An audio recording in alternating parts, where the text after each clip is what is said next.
Bonjour, bienvenue à vous. Si vous êtes ici, ce n'est probablement pas par hasard. Prenez quelques secondes, installez-vous. Ici, il n'y a pas de vérité imposée ni de sensationnalisme. Seulement des dossiers que l'on ouvre calmement, ensemble. Je suis l'archiviste.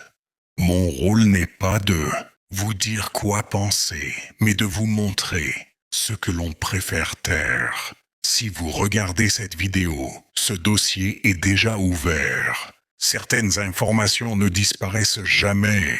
Elles ne sont pas détruites. Elles sont classées, enterrées, mises hors de portée.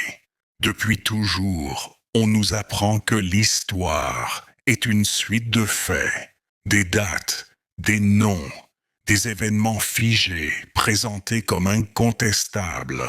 Mais l'histoire officielle n'est pas la vérité. C'est une version autorisée, filtrée, simplifiée, confortable.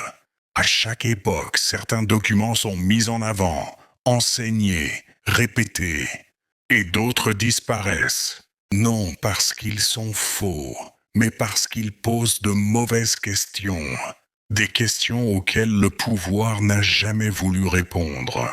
Contrairement à ce que l'on croit, les archives ne brûlent pas. Les documents sensibles ne sont presque jamais détruits. Ils sont classés, restreints, scellés.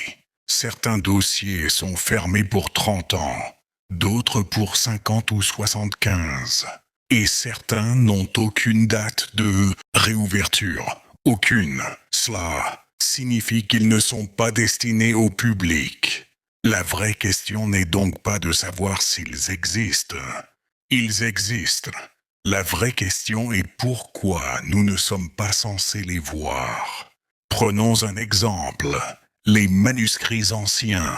Des textes écrits à la même époque que ceux que l'on connaît, mais exclus des versions officielles. Non parce qu'ils étaient incohérents, mais parce qu'ils proposaient une autre lecture du monde.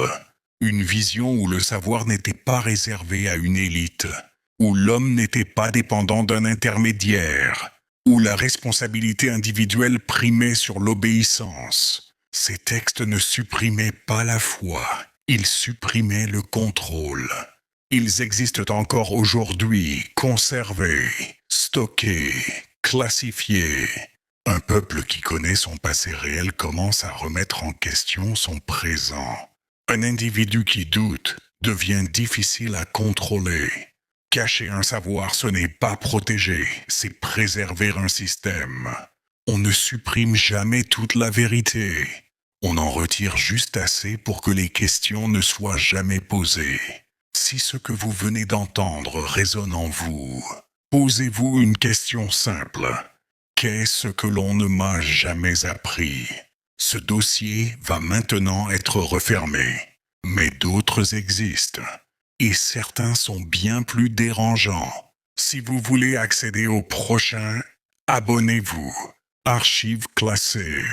À vous de chercher.